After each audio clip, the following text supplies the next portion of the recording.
It's time for the Your Personal Bank Show with Ference Toth, financial literacy educator and speaker, entrepreneur, and chairman of the board of Bank Information. Take charge of your financial future with Your Personal Bank. Now, here's Ference Toth. Welcome to Your Personal Bank Show. And if you listened to the last show, you know I was pretty darn fired up, and probably as much as as fired up as I've ever been. And what I was really concerned about, and of course still am, is the extension of the rental eviction moratorium that was unconstitutional. Admittedly, Biden himself stated that. The Supreme Court ruled this summer, that it was unconstitutional and that the CDC and the president had no right to continue a rental eviction moratorium. Only Congress could do that, yet they did it anyway. Now, I believe this will be turned over quickly by the court system. The sooner the better. They should slap this down as hard as possible, and I'm confident that will happen. But this is the thing. That should not be the end. That should be the beginning. I've had some folks even say to me, boy, you came on pretty strong. I don't think I came on strong enough, frankly. I don't think I can impress upon someone how big of a deal this really is. The president takes an oath of office to support and defend the Constitution of the United States. And one of the founding freedoms that is in the Constitution is the right to private property. Government should not infringe upon that. And the U.S. Supreme Court this year ruled against the moratorium extension for renters, renter eviction moratorium. Yet they did it anyway. This is, to me, in my opinion, a shot across the bow. We, as citizens, should be very, very, very concerned about what is next. I don't even think it's a situation now of if they'll pursue some other attack on our freedoms. It's which one. I don't think there's anything out of bounds for these folks. They've made it very clear they don't care about the Constitution. In fact, the Constitution's their enemy. Progressives, that is. Progressives are showing their colors to be Marxists. I know a lot of people don't like that word, but that's what it is. Marxism encompasses socialism, communism, and other forms of government that basically means that the government is in control. People rely on the government. And that a progressive, you can define them by that. See, the way I look at it right now, it seems to me there's about 4 groups of people out there, primarily. You have your conservatives. You have 2 main political parties, Republican and Democrat. And within each of those parties, you have 2 main groups. With the Republicans, you have the conservatives, and you have the rhinos. And if you don't know what rhino stands for, it's Republican in name only. Conservatives use it as sort of a derogatory term. It's a moderate Republican who, in many ways, votes or goes across the aisle, so to speak, with Democrats, oftentimes moderate Democrats, which is the other group. And then you have the progressives. Unfortunately, right now, the progressives are in charge of the Democratic Party and are basically running the show. These last actions, well, gosh, folks, the actions of the past year plus have shown that they don't respect personal freedoms. Okay? Anyone who calls themselves a progressive or agrees with this stuff or supports this or doesn't, in my opinion, doesn't actively go against it should be roundly voted out of office and denounced and, booed off stage, so to speak. Let's get rid of these folks, right? When they come up for re-election, pay attention. This is a remember the Alamo moment, as I stated in the last show. I can't overstate this. This is the realm of tin-pot, banana republic dictators. This is the kind of stuff that they do in North Korea and Cuba, all right? And if you don't realize that or don't agree with me, I'm just going to say, wake up and smell the coffee and start paying attention. I don't know how else to put it. Folks, our freedoms are being attacked. Are we going to stand up for them or not? Are we going to protect our rights as citizens or not? It's that simple. So, what's next? I guess first of all, again, I think this will get shot down. I talked about in the last show about if you're a landlord and you're dealing with this stuff, you either have a crisis or want to make some plans long term. Do you want to continue being a landlord or make some changes? Contact me at yourpersonalbank.com. We should have some resources, some contacts, and mentors I can steer you to that can help you determine those things, help you get out of the crisis and plan for the future. So by all means, contact me for that. I'm certain we can help you. And your personal bank can create some positive arbitrage, some cash flow, some liquidity, some ways of helping you move forward, or even be an alternative investment tool for you with lower risk, frankly, the tax benefits, more liquidity, and all that, and quite possibly more cash flow than you were getting through the rental real estate. So let's talk about it. But what's next? See, that's the big question now. What else? What's the next attack going to be? You know, a lot of people still put, and I don't understand, put a lot of reliance on the government. They count on the government for a lot of things. And frankly, folks, I don't understand that. And seeing what we're seeing now, particularly, I understand that even less. I can't imagine why somebody would count on our politicians for anything.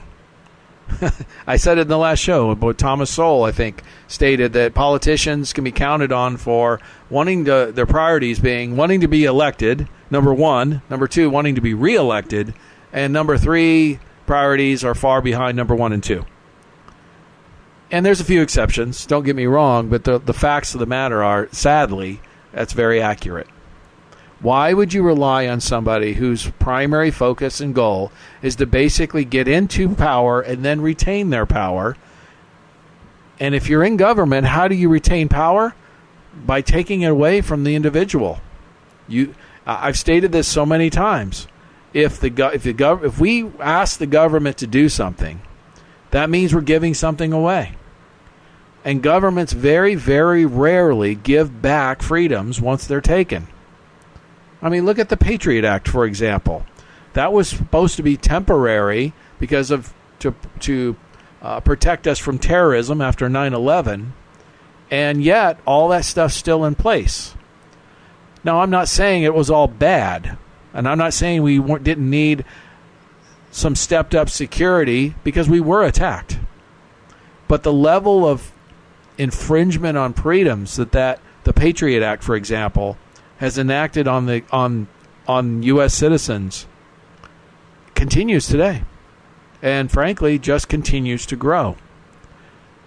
That's the insidious nature of government. It takes more and more power, and the people in charge, well, thrive on that. So, what's next? There's no way to answer that. Unfortunately, circumstances, we don't have a crystal ball. We don't know where the next attack on freedom is coming, but I firmly believe that they're going to attempt to do one. I mean, one of the things they're actively trying to do is spend more money, right? And with infrastructure bills and all these other kinds of things, frankly, far beyond our means from any financially responsible person would agree with. They're willing to spend more. Now, there's a debt ceiling, thankfully, that's, will hopefully continues to be an impediment. They'll probably raise it again. I was doing some reading.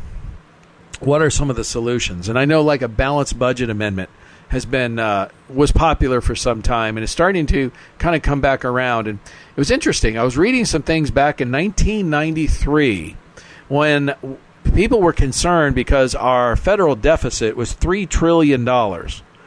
Folks, before the end of the year, we're probably going to approach $30 trillion. So in a matter of less than 30 years, increasing our debt by tenfold. But there was a lot of momentum on both sides of the political aisle at that time, and there were to institute a balanced budget amendment. There were majorities in both houses of Congress and both parties, but they did not accomplish the supermajority to make it an amendment. There's positives and negatives to it, no question.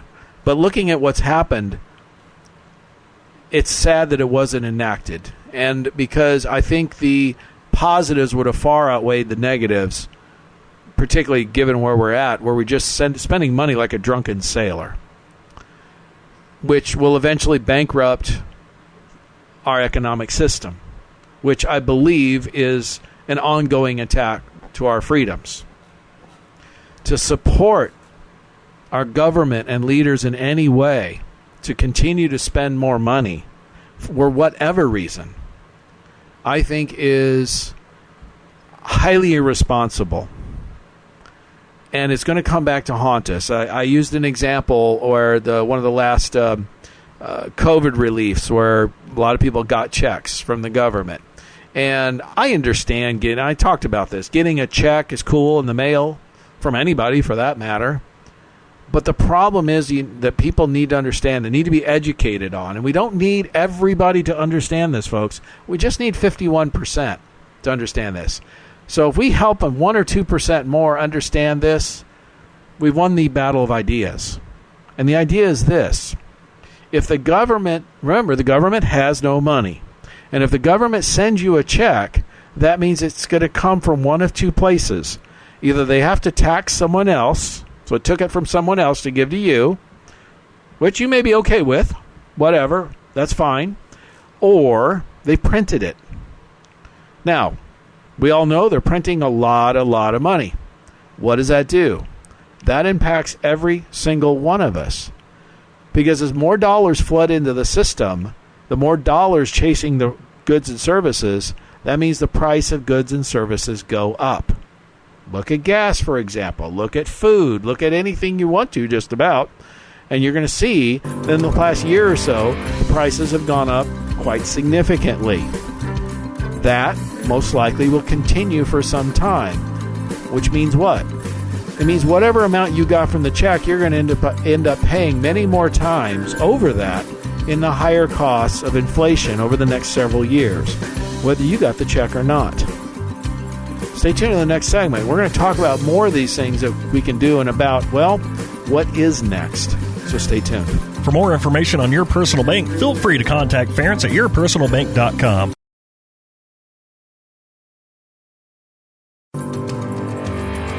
Back to the Your Personal Bank Show with Ference Toth. Welcome back to the Your Personal Bank Show. And today we're really talking about, after the attack on personal freedoms that our federal government has done on landlords with extending the renter moratorium eviction, what's next?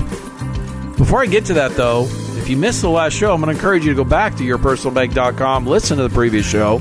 If you're a landlord or know somebody who's dealing with this stuff and has either an immediate crisis or is weighing should they continue to be in the real estate investment world or not, contact me at yourpersonalbank.com or have them do so. There are some resources, some advice we can get them, some mentors. Your Personal Bank could be a good solution or an alternative investment to accomplish many of the same goals they were trying to accomplish with rental real estate, but now without the risk of the government stepping in and taking over and saying, hey, your renters don't have to pay you. That's pretty powerful. Mind-boggling, actually, if you think about. But what is next? I think one of the other big attacks that we're seeing actively is, again, this desire to destroy our economic system in terms of, well, inflation. You know, a combination of spending like a drunken sailor, printing money through the Federal Reserve, continue to print, so it causes the value of the dollar to decrease, and over time, the cost of goods and services to increase. These are a direct attack on our economic freedoms. See, we, for the longest time, lived in a democracy where, generally speaking, private enterprise and business was anti-government, big government, that is, capitalism and things like that, were the preferred method. That's what created our economic system that we have and the opportunities, the land of opportunity that we've become. Now, was it all perfect? No, it wasn't perfect, but certainly better than just about anything else in the history of mankind. The numbers and the results are indisputable if you just look at them. And freedoms have increased for people throughout our country's history, not decreased. In other words, it's gotten better and better over time. I mean, for example, it wasn't that long ago in the history of our country that women didn't have the right to vote. In fact, former slaves male slaves had the right to vote before women. I'm not sure how that happened. I think that's crazy, but, that's what happened. That's what it was. But my point is, the freedoms that the ideals that our country was founded upon have only expanded, not decreased. That's the big false narrative that our legacy media tries to put out there, and many in the progressives and things like that, which is shameful because it's not the facts, but whatever. The thing is, by creating economic destabilization, maybe that's a good word. Inflation creates that type of thing. See, what used to be, again, business was against government typically. It was the foil. Well, unfortunately, with these global multinational conglomerates, many of these businesses don't see themselves as American companies anymore, even though they're maybe based in the U.S. or even started here or founded. They look at the world view much more than they look at the view of our country and what's good for our country or its citizens. In fact, many of these global conglomerates earn much more of their profits from other parts of the world, other markets, like China, for example, than they do even in the U.S. So their economic interests are far more tied to, say, communist China than the United States. And what they're looking at is they're seeing like a communist or dictatorial, large government control. There's efficiencies in those systems. There's no question about that. When a socialist or particularly a communist or dictatorship type country decides the leadership to do something, well, it's much easier to get it done or change direction because there's only a few people that need to make the decision. A democracy is much more messy than that. We fight and we squabble and we argue over things. But in the long run, the democracy is much stronger, but again, much messier. It's easier for... I had a government regulator. This is an analogy I'm going to share that kind of makes sense, I think, ties all this together. I remember talking to a government regulator not all that long ago, and it was in the banking industry. And one of the things, they were talking about, after the 08-09 Great Recession, bank regulators really clamped down on banks and over-regulated, shut many banks down that would have financially survived and done fine, but they took them over anyway because as their attitude was at the time, they felt like there were too many banks. And for a regulator, it's easier to regulate. It makes their job easier to manage a handful of banks rather than a whole bunch of them. A whole bunch of little banks. It's a lot easier to just regulate a few big ones. The mortgage industry, they saw a lot of the same type of thing. And I remember I was a mortgage regulator I even talked to who said, they would rather regulate 5 large companies, in fact, rather than 50 of them. And even Obama talked about some of these things in the same terms. That may be good for the government regulator. It might be good for that particular government bureaucracy. But it's not good for competition in the marketplace and the consumer. When you have 5 big companies ruling the roost and there's a lack of competition, prices tend to go up. So an innovation goes down and all that. We saw this in the banking industry too. And so the regulators realized they over-regulated, and that's why they've been trying to promote starting new banks and trying to make it easier to do so. But they overplayed their hand, all right? These big multinational conglomerates find it easier to, say, work with a government entity where they say, hey, we would like this or that, and they agree, and then they make it happen, versus a democracy, which is messier. Maybe good for the company, but it's not good for the consumer or the citizen. The other thing about it is big business has come to realize that, particularly through these COVID shutdowns and things like that who got hurt by that? Did big business get hurt, or did the small businesses get hurt? We pretty much all know the answer to that. In other words, a lot of the small businesses went under, didn't survive COVID. Therefore, the big companies get more market share, less competition. Good for them, bad for the consumer, bad for capitalism, bad for innovation, bad for competition. So what's happened is we've got a situation where we have people who are in favor of big government, Marxist type big government, and they like that stuff, and big business working together with them because they find that they might have to pay more taxes, but they may have more regulations, but it's easier to work with a few and let the government in effect knock out their competition. That's what we're up against. So this inflation stuff, spending money, been given a lot of thought to this. Why is our Federal Reserve continuing to keep interest rates far below where the market value, far below the norms, even though the economy is starting to heat up? I think I have the answer to that question. Stay tuned in the next segment. I'm going to share it, so don't miss it. For more information on Your Personal Bank, feel free to contact Ference at yourpersonalbank.com.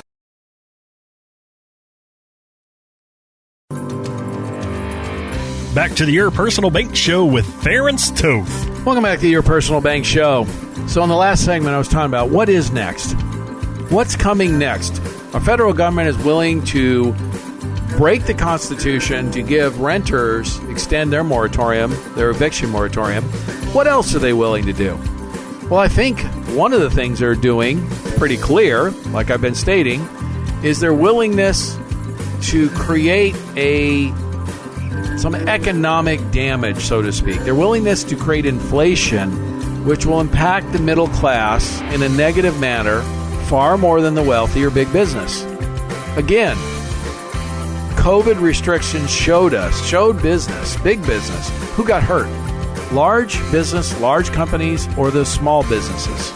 And overwhelmingly, the small businesses got hammered economically. Big businesses thrived, picked up market share.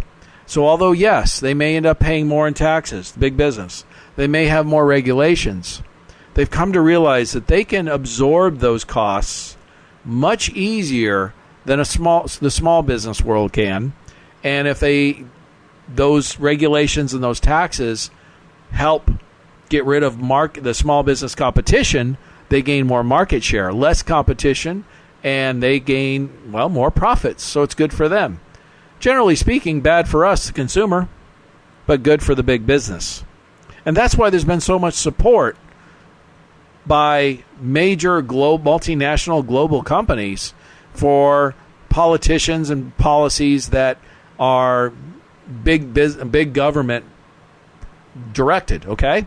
That's pretty clear. What I think is happening here, and I say that's what happened. It obviously is happening, is we're steering towards an inflationary cycle where why is the federal... See, for a while I was trying to understand why has the Federal Reserve kept the interest rate environment so low for so long? I mean, basically they dropped interest rates from somewhere around 7% back prior to 2008 down to basically zero, and they've kept them near zero for about the last 12, 13 years now. One of the longest periods, if not the longest period in history, the lowest interest rates, I've heard from some people, since 1787. That was a history of our country. What's happened is big business and big government, have become addicted to low interest rates, much like a drug addict. You know, big business can borrow monies to expand, grow their business, do whatever, and if the interest rates are low, very cheaply, so low cost of doing business. It's one of the reasons why, for example, profits are up, the stock market is up, things like that. Low interest also benefits big government with lots of debt. If you have a low interest rate, servicing the debt is easier. Everyone understands that. Low interest loans are easier to service than higher interest loans. So it is beneficial to big business and big government with lots of debt to continue low interest rate environments, even when the economy is heating up, even when interest rates are, when economic activity is starting, prices of things are going up. See, naturally, traditionally, you would see the Federal Reserve start to raise interest rates to slow this down. But it's because of this unhealthy addiction to low interest rates. Again, like a drug addict. They're sticking to this, in my opinion, far longer than what's healthy or proper or prudent, financially prudent, certainly. Ultimately, what's that going to do? Well, whenever you create a bubble, which is what's the Federal Reserve, no question, has been creating a bubble in the stock market, for example, prices for quite some time through this extraordinarily low interest rate environment. Well, bubbles tend to pop, don't they? They always have. And so for somebody to say it won't happen again, I think is very foolish. The question exists that no one can answer is how much and when. The only thing I can say is eventually, at some point, the Federal Reserve will be forced to start raising interest rates. The longer they delay, the more negative impact it will become. It's kind of like an ounce of prevention versus a pound of cure. And unfortunately, because they've become addicted to these low interest rate environments, I'm afraid we're going to be subjected to the pound of cure. Now, to what level that's going to be, hard to say. Again, it depends on how long we go and how long this takes. The longer, again, the worse it'll get. I hope it doesn't get to the point like we saw a few years ago with austerity measures like Greece. We're going to talk about this further in the next segment, so don't miss it, because I think this is very important. For more information on Your Personal Bank, feel free to contact Ference at yourpersonalbank.com. Back to the Your Personal Bank Show with Ference Toth. Welcome back to the Your Personal Bank Show, and we're wrapping this up. I've been talking a lot today about what is next. It's no secret. If you've been listening at all, I'm very, extremely concerned and frustrated by the attack on private personal freedoms, private property ownership, for example, that our government, CDC, and current administration has chosen to do, despite them admittingly themselves it's unconstitutional. The fact that it most likely, if it hasn't already been turned over or it's in the works, is beyond beside the point. The fact that they willing to take the step and make the attack knowing it's unconstitutional makes me very concerned about where is the next attack. Folks, if you haven't realized it yet, we're in a war of ideas.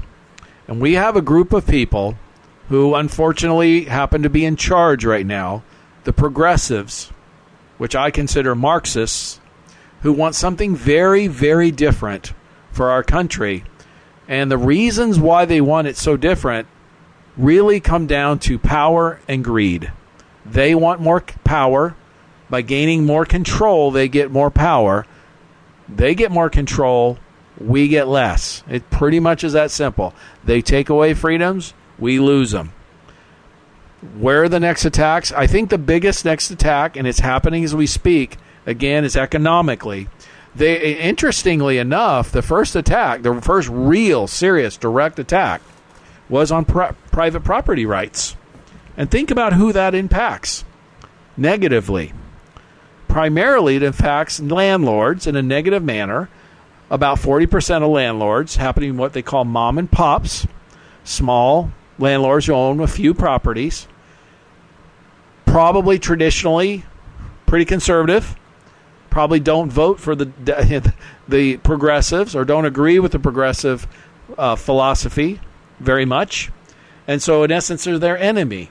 So this is a way to attack them economically. It's interesting how the attacks seem to be coming on the economic front, because I think the next big attack is inflation. Inflation will impact just about everybody, but certainly will impact the middle class and poor far more than it will the wealthy or big multi-global businesses.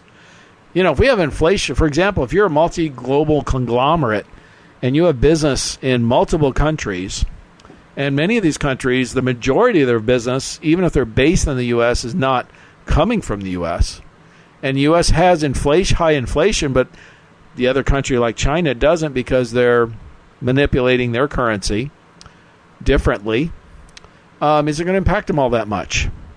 The answer is probably not. In fact, it might benefit them, in fact. So you can see where big business and big government have kind of come together in a big way in understanding that they, benefit each other. And to the detriment, in often cases, of the individual citizens. So inflation really isn't going to hurt big business, most likely. And in many cases, it'll help them, but it'll certainly hurt small business. It'll hurt the average American and anyone who's, middle class, poor, upper middle class. The wealthy, the very wealthy, the elite, should come out fine. Or at the very least, if they're hurt by inflation, not nearly so much as, say, the middle class or upper middle class. What do we do? Well, I've stated on this show a number of times, and you can go back to any of the previously recorded shows, by the way, on yourpersonalbank.com. When you're dealing with inflation, how do you combat that? Well, you want to reallocate some assets that thrive in inflation, or inflation resistant at least. Now, I've talked about often purchasing assets that increase in value when, inflationary cycles. One of those typically is real estate. But interestingly, our federal government has attacked personal property rights. So there's going to be many landlords, people who thought about or thought about being in real estate investment, who probably aren't going to want to deal with that or got hurt in that area already because they've had renters not paying them. Yet they've had to maintain those properties and the expenses or lose them. It's interesting how the landlords have to pay the bills, the renters don't, but the banks can still foreclose on them. The banks, the big banks, we'll put it that way, are multi-conglomerate global entities that aren't hurt by this stuff, and the current policies don't hurt them. So, interesting how that all. Think about that a minute. My point is, the other option I've shared often is you invest in higher interest rate, things that are interest rate sensitive, because when inflation does kick in, interest rates go up. We've had an unhealthy addiction to low interest rate environment for well over a decade, fueled by our Federal Reserve, fueled by big business and big government who thrive on low interest rates. The stock market certainly has thrived in a low interest rate environment. I don't think any reasonable person can argue that. But there will be some point where, things come to roost. You know what I'm saying? They're going to be forced to raise interest rates at some point. There's been some talk about that already. And I believe that's the next attack is coming. We'll see.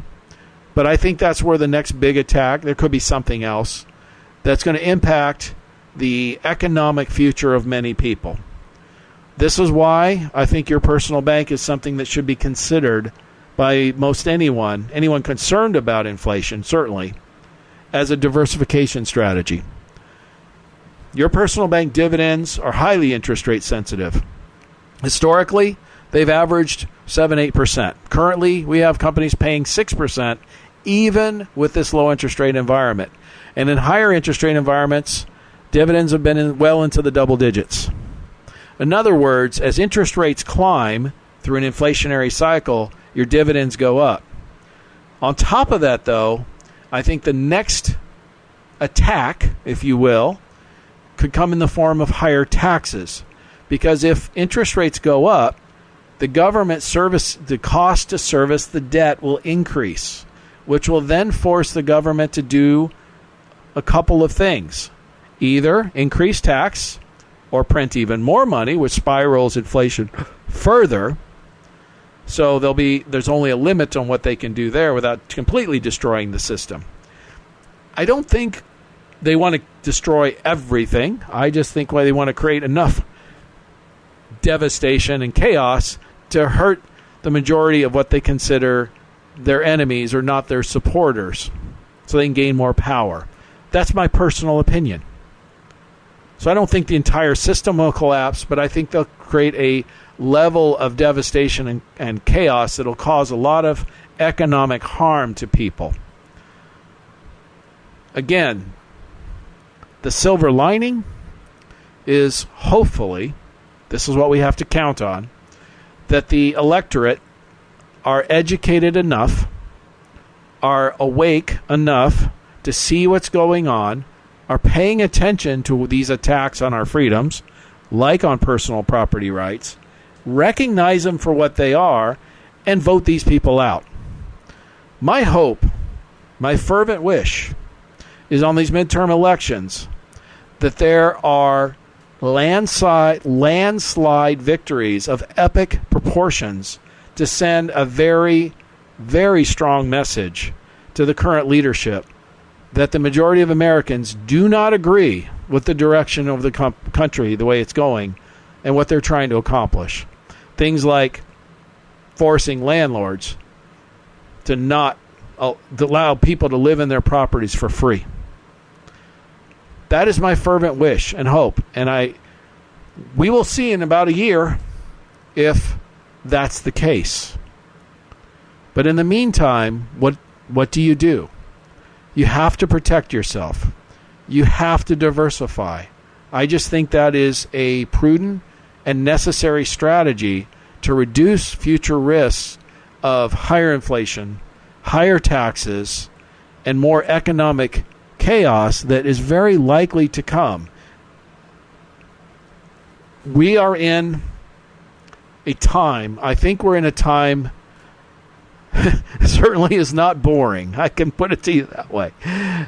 I know a lot of people don't talk about economic things, and maybe the economy and taxes and all these investments maybe aren't on the forefront of their minds all the time. Some are, yes, but I'd say the majority of Americans, that's not the case, and financial literacy issues and all that. But the actions that are being taken, the situations that are occurring, that our government is imposing, foisting upon us, is forcing us to make decisions and changes, or be subject to, well, the whims of what ends up happening. You know, you're going to get impacted by this stuff whether you do anything or not about it. So are you going to be proactive or reactive, I guess is what it comes down to. Are you going to look at diversification strategies? Are you going to look at ways that offset market risk? Are you going to look at ways to reduce future tax liability? Are you going to look at ways to create guaranteed or positive cash flow that's not subject to market risk, for example? Are you going to do these things to ensure your financial future is secure? You know, I can't force anyone to do any of those things. All I can do is educate and try to help them come to realize that things are not the way they were even a year or so ago. There have been monumental changes on the impacts of what our federal government, for example, is doing to us, our country, and us individually, particularly on an economic level and on a freedom level. You know, some people, I'll give you another quick example. They're There's discussions in terms of more tracking and taxing of cryptocurrency. Many people have looked at that as a way to escape the government control. And it may become that. I don't know. The thing is, I do know that if you look at history, I find this ironic how few people I talk to about this, precious metals, particularly gold, have been often looked at also as a hedge against inflation and other things, and as a diversification strategy. But then when I bring up, during the Great Depression, many people started hoarding their assets into gold, and Franklin Roosevelt, the administration, made owning gold illegal.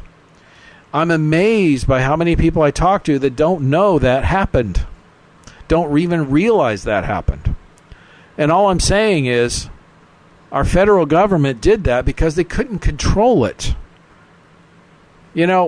What's to say they don't do the same thing with cryptocurrency? I don't know what's going to happen. All I can tell you is they've done it before. What's to stop them from doing it again? And by the way, on that front, there are certain countries like Turkey that have completely outlawed cryptocurrency in their country. That could happen too. Obviously, I'm not against cryptocurrency is what I'm saying. What I'm saying is be aware of the risks and what may happen. Having control of your money is more important. That's why your personal bank, I think, is such a good diversification strategy, because it's a private contract. It's between you and the insurance company. It's something you control, all right? You have access to, and is not subject to the taxes, things like that. Again, it is not subject to market risk, subject to a whole different set of factors. And these are companies that survived the Great Depression without any financial issues whatsoever. It's certainly worth looking into, at least from a diversification standpoint. That's all I'm saying. As always, contact me at yourpersonalbank.com for more information, and listen to the Your Personal Bank show. For more information on Your Personal Bank, feel free to contact Ference at yourpersonalbank.com. This show is designed to provide accurate and authoritative information. The presenter and guest on this program do not engage in legal, accounting, or tax advice. Professional advice regarding your situation should be sought if required. Products and riders may have limitations and may not be available in all states. Excessive unpaid loans may affect performance. Distributions may become taxable if not managed properly. Replacements may not be suitable for everyone. There may be charges when replacing coverage. Compare when considering a replacement. Dividend rates and baseline of credit rates may change. Contact yourpersonalbank.com for current rates.